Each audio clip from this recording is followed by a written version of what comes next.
Hey guys, what's going on? This is my third fucking fuck that light.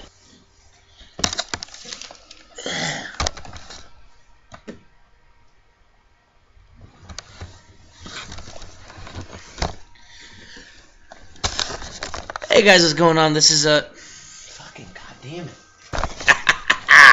Hey guys, what's going on? This is my umpteenth video that I've made today. I don't know why. I'm on a spree. I've never made YouTube videos before, but this is how it's going. So right now I'm trying to decide whether to explain my factorial mapping of numbers to you, or do a quick instructional video on easy strum.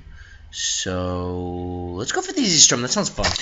I just circumvented my couch to get the guitar that was literally a foot away from me. So if you don't know what strum is, that's because it's a word that you can use for a lot of different things. But for guitar, it's when you go like that. If you play Guitar Hero, it's that one pick thingy that you do, and you go, and then you press the buttons. I tell a lot of my friends that guitar is a lot like Guitar Hero because it is. It's not, but it is. You do this, and then you do this. The only difference is instead of 4, 5, or 6 buttons, I forget how many are on there, you have 12, unless you count up here, which I won't for the purpose of math. Multiplied by 6, and 12 multiplied by 6 is 66 plus 6 is, you know, 72. 72 fucking notes up to the 12th octave right there. It's a lot. There's a lot more than whatever Guitar Hero is going to give you. And instead of strumming the one thing, you have the 6 strings. Unless you have a 12-string guitar, in which case, shit. But even 12 strings, I mean, they're basically the same strings. They're just double strings to give you a, what's it called? A flanger kind of effect you'd find on like an effects pedal. So an easy strum rhythm thing to do composes of, I'd say, four necessary techniques. One is to be able to hold down, to bar, basically. A lot of people bar like this with just their forefinger. I like to do it with the thumb too because it gives you a little bit more accessibility to other notes around the bass note. Even if you're not using the thumb, it's a good start place because you're not stuck with this. So you have to be able to do that. Hold these notes down. You can even keep this one open if you're starting on the 5th fret. I always do the 5th fret because it contains the most open consonant notes. That's the best way I can explain it. For instance, you're playing this one. This is on the 5th fret, of course. Everything follows. You're playing this one, 5th fret. Everything follows. Same with all the other ones. If you do it on any other fret, you're going to come with complications at least on 1 or 2 of the rows until you get up here. Even D minor up here on the 10th fret. It's going to have some complications. Right there, on the minor 3rd. So, without further ado, I'm going to teach some of the techniques. So once you have it barred, now you have to get the strum down. My basic strum for a good rhythm is to hit the bass note on the backbone of the meter. So it's basically when you hear that, that's when you want to hit the bass note. Now with the rest of your hand, this is not for people who use a pick, by the way. If you use a pick, you got your own shit going on. Sorry about it. This is rhythm. And I know you can play rhythm with a pick. I just don't. So to get that, God, I want some fucking sunlight in here. Shit. So much better. Okay, so once you get down, the barring and the bass note. The next thing to get is your second part of the strum, which is the higher notes. And you can do that in a number of different ways. So you can do, and that's just basically applying down on the rest of the strings. Or you can pluck. Or if you want a little bit more abrasive tone, you can go. And that's the same as going like that, but it's not as much of a, how do you say, an ascension down the strings, you know? It's not that. It gives it more of a punch, which is good. It depends on, you know, what kind of level of aggressiveness that you want to bring to your tone. So you can switch it up. That's the best way to do it. Is to switch it up. So, for instance,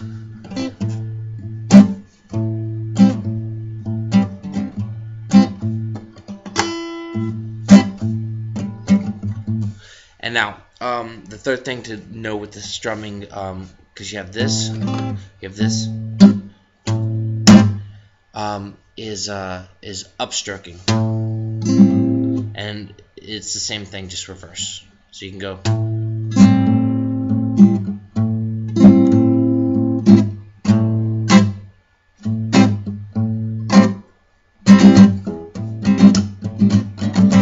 Do all that in any form of combination, any alterations that you want to do with that, but that's the basis for it, basically.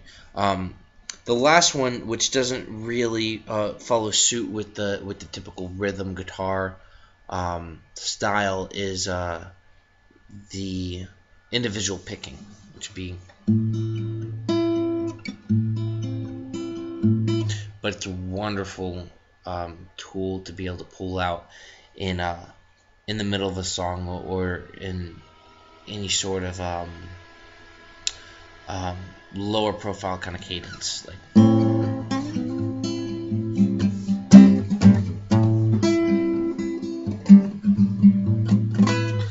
I mean, it's just like a recipe when you're cooking. You want to use a plethora of ingredients in order to get a full-rounded and well-seasoned product.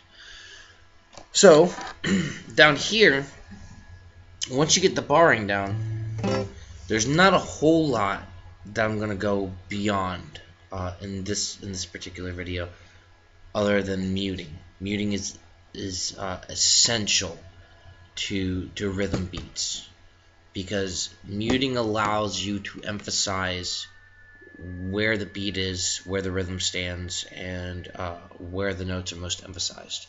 And muting can be done in at least two ways that I know of. One is when you gently put your finger over a string that you don't want to use. For this A,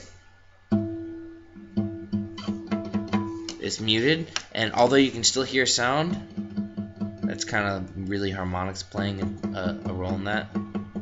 That's less of a sound. It's not going to make a sound when you're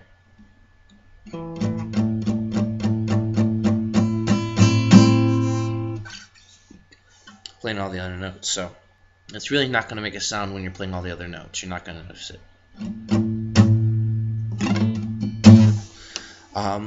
So that's one way of muting. The other way of muting is when you have your fingers down, is to simply let up just enough so that your fingers are still on the strings. But they're no longer creating a tone.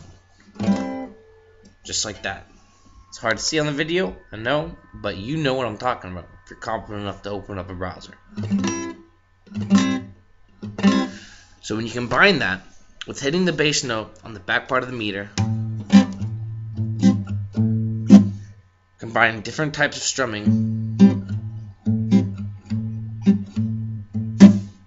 then you have your basis for a good rhythm, and it's a cheap and easy way to sound really good, even if you're not. Because I'm not professionally trained, had no guitar lessons whatsoever ever since I played. But with that, I found a lot of cheap tricks, and I know that's the name of a band. I really wish I could have stole that one, but that's I get chicks at a party if you want.